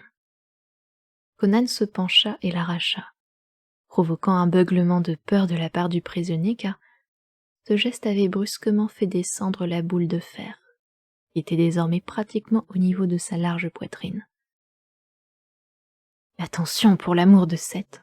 le supplia Olmec. « Et pourquoi ça ?» lui demanda Conan. « Tu crois que je me soucie de ce qui peut t'arriver ? J'aurais juste aimé avoir le temps de rester ici et de voir ce tas de métal te broyer les tripes. Mais je suis pressée. Où est Valéria? Libère-moi, le pressa Olmec. Je te dirai tout. Dis-moi d'abord. Jamais, dit le prince en fermant obstinément les mâchoires. Très bien, dit le cimérien en s'asseyant sur un banc tout proche. Je la trouverai seule, une fois que tu auras été réduit en gelée. Je pense que je dois pouvoir accélérer le processus si je tourne la pointe de ma lame dans ton oreille, ajouta-t-il, tendant son arme pour essayer. Attends, s'exclama le prisonnier, et les mots se précipitèrent sur ses lèvres exsangues. Tasquela me l'a enlevé. Je n'ai jamais rien été d'autre qu'un pantin s'agitant au bout des fils de Tasquela. Tasquela, grogna le cimérien avant de cracher. Quoi, cette sale... Non, non, haleta Olmec. C'est pire que ce que tu crois. Tasquela est vieille, vieille de plusieurs siècles. Elle régénère sa vie et sa jeunesse en sacrifiant de belles jeunes femmes. C'est l'un des facteurs qui ont réduit le clan à sa condition présente. Elle va drainer l'essence vitale de Valéria dans son propre corps et renaître à une vigueur et une beauté renouvelées. Les portes sont-elles verrouillées? Demanda Conan, caressant le fil de son épée du bout du doigt. Oui, mais je connais une façon d'entrer à Tecuhltli. Il n'y a qu'elle et moi à connaître ce passage et elle me croit réduit à l'impuissance et toi mort. Libère-moi et je te jure de t'aider à sauver Valéria. Sans mon aide, tu ne pourras pas entrer à Tecuhltli. Car même si tu me torturais jusqu'à ce que je te révèle le secret, tu ne serais pas capable d'actionner le mécanisme. Laisse-moi venir avec toi et nous surprendrons et tuerons Tasquela avant qu'elle puisse opérer sa magie, avant qu'elle puisse darder son regard sur nous.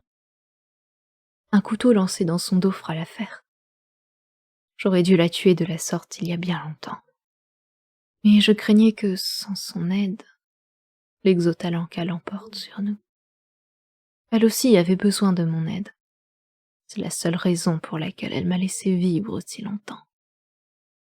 À présent, nous n'avons plus besoin l'un de l'autre et l'un de nous deux doit mourir. Je jure que lorsque nous aurons tué cette sorcière, toi et Valéria serez libres de partir sains et saufs. Mon peuple m'obéira une fois que Tasquela sera morte. Conan se pencha et sectionna les cordes qui maintenaient le prince prisonnier. Olmec se glissa précautionneusement sous la grosse boule de fer et se leva, secouant la tête comme un taureau et marmonnant des imprécations tout en faisant courir ses doigts sur son cuir chevelu lacéré. Côte à côte, les deux hommes donnaient une formidable image de puissance primitive. Olmec était aussi grand que Conan, mais plus massif. Il y avait cependant quelque chose de répugnant chez le Tlazitlan, quelque chose d'abyssal et de monstrueux, qui contrastait défavorablement avec la rudesse compacte et le corps harmonieux du cimérien. Conan s'était débarrassé des restes de sa chemise en lambeaux émaculés de sang, révélant le formidable développement musculaire de sa charpente. Ses grandes épaules étaient aussi larges que celles d'Olmec, mais mieux dessinées, et la courbe de son torse était encore plus impressionnante, se terminant sur une taille ferme et dure là où le ventre d'Olmec était bedonnant. Il aurait pu être une statue de bronze représentant la force primitive. Olmec avait la peau plus foncée, mais ce n'était pas sous l'effet du soleil. Si Conan était une figure sortie de l'aube des temps, Olmec était une masse sombre et lourde surgie de la nuit qui a précédé l'aube des temps. « Je te suis », déclara Conan, « et veille à rester devant moi. Ma confiance en toi ne va pas plus loin que juste devant moi. » Olmec se retourna et devança le cimérien. Sa main s'agita nerveusement comme il triturait sa barbe emmêlée. « Ce secret a été gardé pendant un demi-siècle, dit-il. Même ceux de notre clan ne sont pas au courant, et l'Exotalanca ne l'ont jamais découvert. C'était Tecuhltli lui-même qui fit ériger ce passage secret. Puis il massacra tous les esclaves qui avaient participé à sa construction. Il craignait de se trouver un jour chassé de son propre royaume, la passion de Tezcala pour lui s'étant depuis longtemps changée en haine. Mais elle découvrit son secret et barricada le passage alors qu'il revenait d'un raid infructueux. Les Xotalanca le capturèrent et l'écorchèrent vif. Mais un jour, tandis que je l'espionnais, j'ai vu Tezcala pénétrer dans Tecuhltli en empruntant ce chemin. Et c'est ainsi que j'ai découvert le secret. Il pressa du doigt un ornement doré dans le mur, et un panneau pivota vers l'intérieur, révélant un escalier d'ivoire qui allait vers le haut. Cet escalier est construit dans le mur, dit Olmec. Il donne sur une tour, sur le toit, et de là, d'autres escaliers permettent de descendre dans les autres pièces. Faisons vite. Après toi, camarade, rétorqua Conan sur un ton sarcastique, montrant la voie d'un moulinet de son épée. Olmec haussa les épaules et commença à gravir les marches. Conan le suivit immédiatement et referma la porte derrière lui. Tout en haut, une grappe de joyaux de feu transformait l'escalier en un puits faiblement éclairé par des yeux de dragon. Ils gravirent les marches, et Conan estimait qu'ils étaient parvenus au-dessus du 3e étage lorsqu'ils débouchèrent dans une tour circulaire, dont la coupole était incrustée de la grappe de joyaux de feu qui éclairait l'escalier. À travers des fenêtres munies de barreaux dorés, et dont les vitres se composaient de panneaux de cristal incassables, les premières fenêtres qu'il apercevait depuis qu'il était arrivé à Xuchotl, Conan aperçut quelques arêtes surélevées, des dômes et d'autres tours, qui se profilaient sombrement sous les étoiles. Il voyait les toits de Xuchotl. Olmec ne regarda pas à travers les fenêtres. Il se hâta de descendre l'un des nombreux escaliers qui donnaient sur les étages inférieurs. Après quelques marches, l'escalier se changeait en couloir étroit qui serpentait sur une bonne distance avant de s'arrêter devant une volée de marches particulièrement raides qui menait vers le bas. Il venait de parvenir à cet endroit lorsqu'Olmec s'arrêta soudain. Provenant d'en bas, étouffé, mais aisément reconnaissable, venait de monter le cri d'une femme, un cri teinté d'effroi, de rage et de honte. Et Conan reconnut la voix de Valeria. Dans la rage qui le submergea instantanément en entendant ce cri, alors qu'il se demandait quelle sorte de péril avait bien pu arracher un cri pareil aux lèvres de Valeria, Conan en oublia Olmec. Il dépassa le prince et commença à descendre l'escalier. Son instinct se réveilla et le fit se retourner juste au moment où Olmec le frappait de son poing serré comme un maillet. Le coup, porté férocement et en silence, visait la base de sa nuque. Mais le cimérien avait pivoté juste à temps, et il reçut le coup sur le côté du cou. L'impact aurait brisé les vertèbres d'un autre que lui, mais il fit seulement chanceler Conan. Il laissa tomber son épée, inutile dans un tel corps à corps, et saisit le bras tendu d'Olmec, entraînant le prince avec lui dans sa chute. Ils dévalèrent ensemble jusqu'au bas des marches dans un tourbillon de membres, de têtes et de corps. Et comme ils tombaient, les doigts de Conan se trouvèrent sur le cou de taureau d'Olmec et se refermèrent dessus. Le cou et les épaules du barbare étaient engourdis à la suite de l'impact. Olmec avait asséné le coup de toute la force de son avant-bras massif, de ses épais triceps et de sa large épaule. Mais cela n'affecta nullement la férocité du cimérien. Tel un bulldog, il s'accrocha farouchement, secoué, battu et heurtant les marches tandis qu'il tombait, jusqu'à ce qu'il roule contre une porte au panneau d'ivoire au bas des marches et s'écrase contre celle-ci avec une force telle qu'elle se fracassa sur toute sa longueur. Ils passèrent à travers les débris.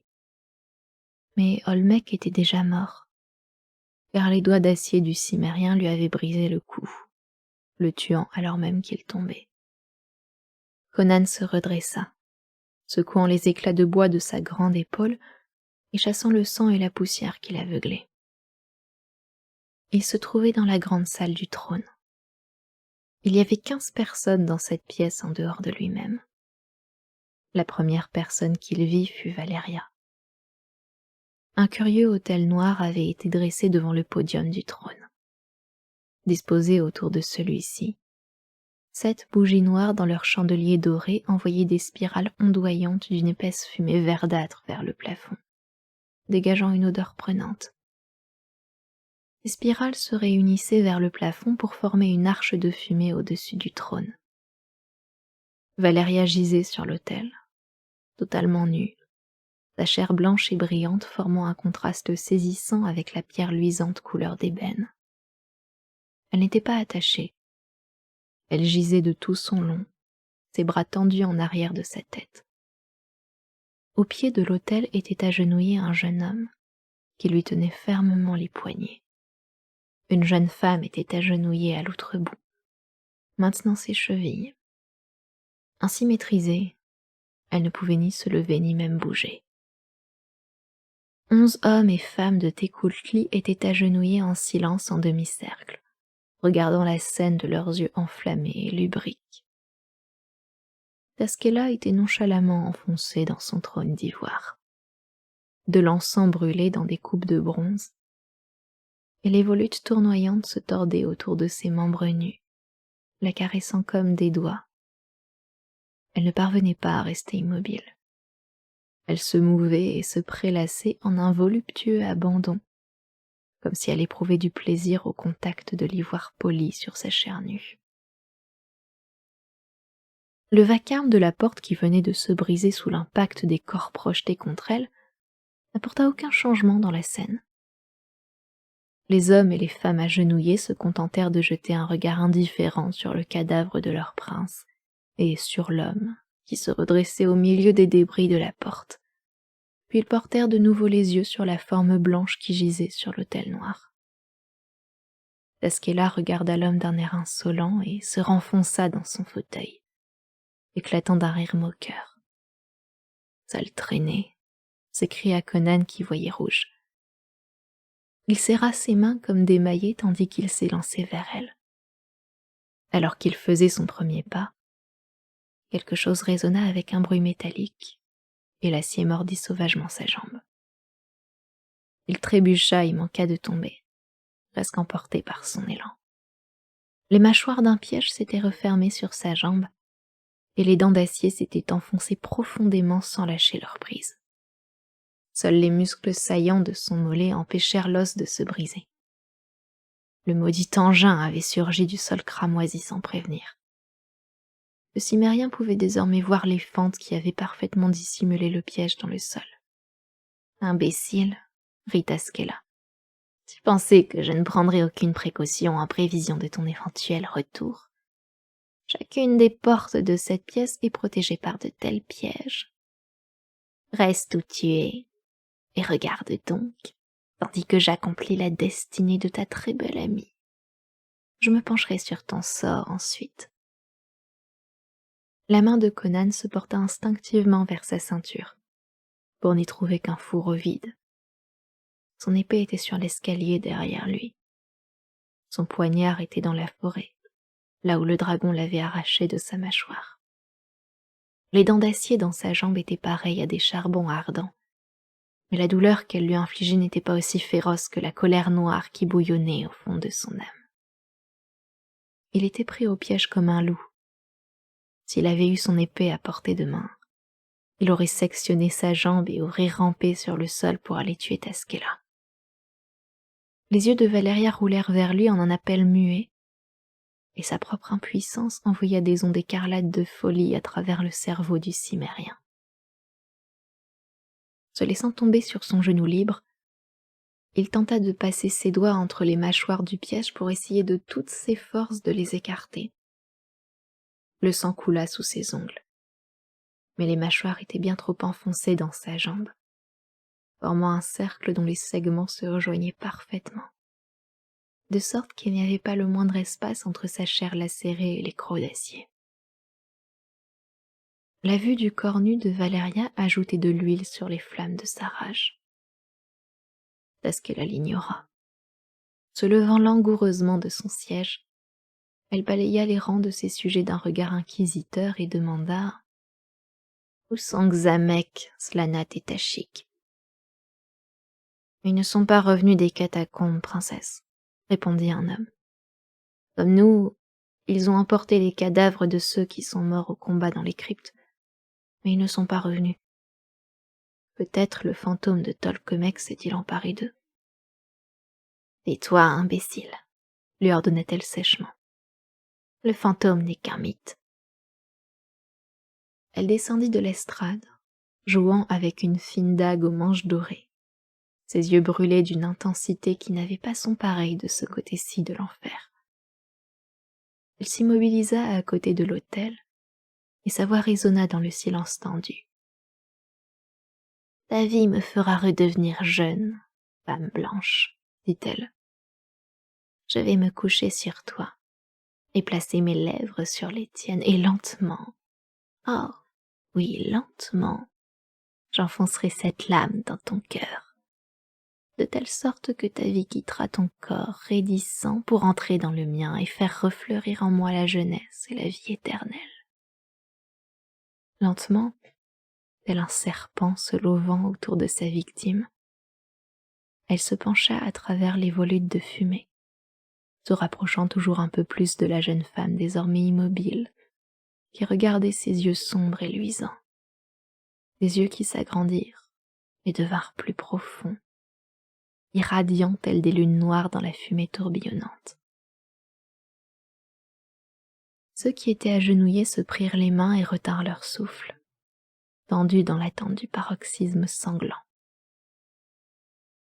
Le seul son que l'on pouvait entendre était le halètement farouche de Conan qui tentait de libérer sa jambe du piège. Tous les yeux étaient rivés sur l'autel et la silhouette blanche qui gisait dessus. Un coup de tonnerre n'aurait sans doute pas réussi à rompre le charme. Et pourtant, ce fut une simple plainte sourde qui brisa la fixité de la scène et les fit tous se retourner. Une plainte sourde, mais à faire se dresser les cheveux sur la tête. Ils regardèrent, et ils virent. S'encadrant dans la porte située à gauche du podium, se tenait une silhouette de cauchemar. C'était un homme, avec des cheveux blancs en bataille et une barbe blanche emmêlée qui lui arrivait sur la poitrine. Des lambeaux de vêtements recouvraient partiellement sa maigre carcasse, révélant des membres à demi nus à l'aspect étrangement surnaturel. Sa peau ne ressemblait pas à celle d'un être humain normal. Elle avait un aspect squameux, comme si l'homme qui avait une telle peau avait vécu pendant longtemps dans des conditions presque contraires à celles dans lesquelles la vie se développe normalement. Il n'y avait rien du tout d'humain dans les yeux qui brûlaient sous sa tignasse de cheveux blanches levêtrés. C'étaient deux grands disques luisants qui regardaient sans ciller, lumineux, blanchâtres, sans la moindre trace d'émotion humaine ou de raison. La bouche était ouverte, mais aucun son cohérent n'en sortit, à l'exception d'un ricanement suraigu. « Tolkemec » murmura Taskela, livide, tandis que les autres se recroquevillaient rendus muets par la stupéfaction. Ce n'était donc pas un mythe, pas un fantôme. Seth, tu as vécu pendant 12 ans dans les ténèbres, 12 années parmi les ossements. Quelle horrible nourriture as-tu trouvée? Quelle sinistre parodie de vie as-tu menée dans la noirceur absolue de cette nuit éternelle? Je comprends à présent pourquoi Xamek, Slanat et Tashik ne sont pas revenus des catacombes. Ils ne reviendront jamais. Mais pourquoi as-tu attendu si longtemps avant de frapper? Cherchais-tu quelque chose dans les fosses? Quelque arme secrète que tu savais y être dissimulée? Et tu l'as enfin trouvée? Le ricanement hideux fut la seule réponse de Tolkemec, qui bondit dans la pièce d'un saut qui lui fit franchir la trappe secrète qui se trouvait devant la porte. Par chance, ou alors parce qu'il se souvenait vaguement des mœurs de ceux de Xuchotl. Ce n'était pas un dément à la façon dont un homme sombre dans la démence. Il avait vécu à l'écart de l'humanité pendant si longtemps qu'il n'était plus humain. Seul un lambeau intact de souvenirs, transformé en haine incarnée, et un besoin effréné de vengeance le reliait à l'humanité dont il avait été exclu. Et c'était cela qui l'avait maintenu près de ceux qui l'haïssaient. Seul ce fil ténu l'avait empêché de se précipiter pour se jeter à jamais dans les couloirs obscurs, les royaumes du monde souterrain qu'il avait découvert il y avait bien longtemps de cela. « Tu as cherché quelque chose de caché », murmura Tasquella en se reculant, saisi de peur. « Et tu l'as trouvé. Tu te souviens de la guerre sanglante et fratricide. Après toutes ces années de ténèbres, tu t'en souviens. » Car la main décharnée de Tolkemec brandissait à présent un curieux sceptre couleur de jade, au bout duquel luisait un globe écarlate qui avait la forme d'une grenade. Tasquella bondit sur le côté, comme il le brandissait comme une lance. Un rayon de feu rouge foncé jaillit de la grenade. Il manqua Tasquella, mais la femme qui maintenait les chevilles de Valeria était sur sa trajectoire. Le rayon frappa entre ses épaules. Il y eut un crépitement sec, et le rayon rebondit de sa poitrine pour aller frapper l'autel noir, produisant une gerbe d'étincelles bleutées. La femme s'écroula sur le côté, se ratatinant et se desséchant comme une momie alors même qu'elle tombait. Valeria roula et se laissa tomber de l'autre côté de l'autel. Puis elle partit vers le mur opposé à quatre pattes, car l'enfer venait de se déchaîner dans la salle du trône du défunt Olmec. L'homme qui avait maintenu les mains de Valeria fut le suivant à mourir. Il se tourna pour s'enfuir en courant, mais avant qu'il ait fait 6 pas, Tolkemec, avec une agilité terrifiante pour un tel corps, bondit de façon que l'homme se trouve entre lui et l'autel. De nouveau, le rayon rouge jaillit, et le Técuhtli roula au sol, mort, tandis que le rayon continuait sa course et venait frapper l'autel dans une gerbe d'étincelles bleutées. Puis ce fut un massacre. Hurlant comme des démons, tous s'agitèrent dans la pièce, se bousculant les uns les autres, trébuchant et tombant, et Tolkemec bondissait et sautillait au milieu d'eux, apportant la mort. Les Técuhtli ne pouvaient pas s'échapper par les portes, car apparemment le métal de celle-ci, tout comme le métal qui veinait l'autel de pierre, servait à compléter le circuit de cette infernale énergie qui jaillissait du sceptre magique que le vieil homme tenait à la main. Lorsqu'il apercevait un homme ou une femme passer entre lui et l'autel ou une porte, l'individu en question mourait sur le champ. Il ne choisissait pas ses victimes. Il les prenait comme elles venaient. Les lambeaux de ses vêtements flottaient sur ses membres qui s'agitaient dans tous les sens, et les échos sonores de ses ricanements emplissaient la salle, noyant les hurlements. Les corps tombaient comme des feuilles mortes autour de l'autel et devant les portes. Un guerrier désespéré se jeta sur lui en brandissant un poignard et s'écroula avant d'avoir pu frapper. Les autres ressemblaient à un troupeau devenu fou, ne songeant même pas à résister, sans aucune chance de pouvoir en réchapper. Le dernier Técuhtli, à l'exception de Tasquella, était tombé lorsque la princesse parvint au niveau du cimérien et de la fille qui s'était réfugiée auprès de lui. Tasquella se pencha et toucha le sol, pressant sur un de ses motifs. Les mâchoires de fer relâchèrent instantanément la jambe ensanglantée du cimérien et disparurent de nouveau dans le sol. « Tue-le si tu le peux », haleta-t-elle, plaçant un lourd poignard dans sa main. « Je n'ai aucune magie pour m'opposer à lui. » Poussant un grognement, Conan bondit devant les deux femmes, sans se soucier de sa jambe lacérée, emporté par la rage de se battre. Tolkemec s'approchait de lui. Ses yeux étranges flamboyaient, mais il hésita en apercevant le reflet du poignard dans la main de Conan. Et alors commença un jeu sinistre. Comme Tolkemec cherchait à tourner autour de Conan de façon à placer le cimérien entre lui et l'autel ou une porte métallique, tandis que Conan cherchait à contrer ses manœuvres et à lui enfoncer sa lame dans le corps. Les femmes regardaient la scène, tendues, retenant leur souffle. Il n'y avait pas un bruit à l'exception du frottement et du frémissement des pieds qui se déplaçaient rapidement. Tolkemec avait cessé de bondir et de sautiller. Il avait compris que le gibier auquel il était confronté était bien plus féroce que les proies qui étaient mortes en hurlant et en s'enfuyant. Dans la flamme primitive qui brillait au fond des yeux du barbare, il lisait une détermination qui était égale à la sienne. Il se déplaçait d'avant en arrière et, lorsque l'un d'eux bougeait, l'autre faisait de même, comme s'ils étaient reliés par des fils invisibles. Mais Conan ne cessait de se rapprocher de son adversaire.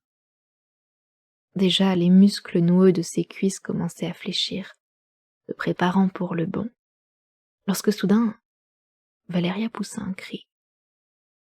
L'espace d'un instant fugitif, une porte de bronze s'était trouvée dans l'alignement du corps en mouvement de Conan. Le rayon rouge jaillit, brûlant le flanc du cimérien tandis qu'il se penchait sur le côté. Dans le même mouvement, il lança son poignard de toutes ses forces. Le vieux Tolkemec s'écroula, véritablement mort cette fois, la poignée de la lame vibrant encore sur sa poitrine. Tasquela bondit, non vers Conan, mais vers le sceptre qui luisait telle une chose vivante sur le sol. Mais comme elle bondissait, Valéria fit de même, un poignard pris sur le cadavre d'un Técoultli dans la main. La lame, enfoncée de toute la force des muscles de la pirate, empala la princesse de Técoultli avec une telle force que la pointe ressortit entre ses seins. Tasquela poussa un unique cri et s'écroula, morte. Valéria écarta le cadavre du talon alors même qu'il s'écroulait. Il fallait que je le fasse, pour le respect de moi-même, halta Valéria faisant face à Conan, dont elle était séparée par le cadavre. Eh bien, voilà qui met fin à leur querelle, grogna-t-il. Ça a été une satanée nuit. Où donc ces gens conservaient-ils leur nourriture? J'ai faim. Tu as besoin d'un bandage autour de cette jambe. Valéria arracha une longueur de soie d'une tenture et la noua autour de sa taille. Puis elle arracha des bandes plus petites qu'elle attacha efficacement autour du membre lacéré du cimérien. Je peux marcher avec, lui assura-t-il. Partons d'ici. C'est l'aube à l'extérieur de cette ville infernale. J'en ai assez de Xucotl. C'est une bonne chose que cette race se soit exterminée toute seule. Je ne veux aucun de leurs satanés joyaux. Ils pourraient bien être hantés. Il y a assez de butin propre dans le monde pour toi et moi, dit Valéria en se redressant, grande et splendide devant lui. La vieille flamme réapparut au fond des yeux du cimérien, et cette fois, elle ne résista pas quand il la prit fermement dans ses bras. Nous avons un long chemin à parcourir pour rejoindre la côte, dit-elle peu après, retirant ses lèvres des siennes. Et alors, dit-il en riant, il n'y a rien dont nous ne puissions venir à bout. Nous serons sur le pont d'un navire avant que les Stygiens ouvrent leurs portes pour la saison marchande. Et alors, nous montrerons au monde ce que piller veut dire. Voilà, c'est la fin. C'est la fin de l'histoire. Aïe aïe aïe. Aïe aïe aïe aïe aïe. C'est fini l'histoire. Bravo tout le monde pour avoir fini l'histoire. Bravo à moi aussi pour avoir fini l'histoire. Yes. Félicitations. Voilà. Bref, Conan. Conan, bah, une belle découverte, hein, Conan. C'était pas mal. C'était pas mal. Je m'attendais pas à ça, mais pas mal. Bonne surprise. Ouais, ouais. Mm, mm, mm. Bonne petite histoire, hein. Et donc ouais, du coup, il a fait plein de nouvelles comme ça. Très bien. Alors qu'est-ce qu'on pense de l'histoire? Alors, bon, c'était assez original, hein. Moi, je trouve que les gens qui se battent dans la maison, plutôt pas mal. Bon après, l'histoire de Taskela et de «Je veux la jeunesse éternelle», bon, ça s'est vu et revu par contre, on va pas se mentir. Voilà. Non, c'est pas mal. Personnage préféré, c'était, hem, Tekkotl. Tekkotl, j'aimais bien Tekkotl. Je sais pas pourquoi. Tekkotl, bien. J'étais étonnée de voir aussi que quand même, il utilise un enfin là je sais pas s'il utilise, ça en langue originale, mais la traduction, c'est vachement soutenu, hein, tout ça, hein. Des longues phrases avec plein de mots avec un langage soutenu comme ça, pas facile, hein. Pas facile, hein. Moi j'étais à bout de souffle encore à chaque fin de phrase. Dur, dur, dur, dur et bon, on s'en est mieux sortis là, à la fin pour, tous ces noms bizarres. Ça allait un peu mieux. Bon, on galérait des fois un peu, mais ça allait. Mais bon, toujours des noms bizarres, hein. Des noms bizarres, des gens bizarres, tout ça. Mmh. Mais sympa, sympa.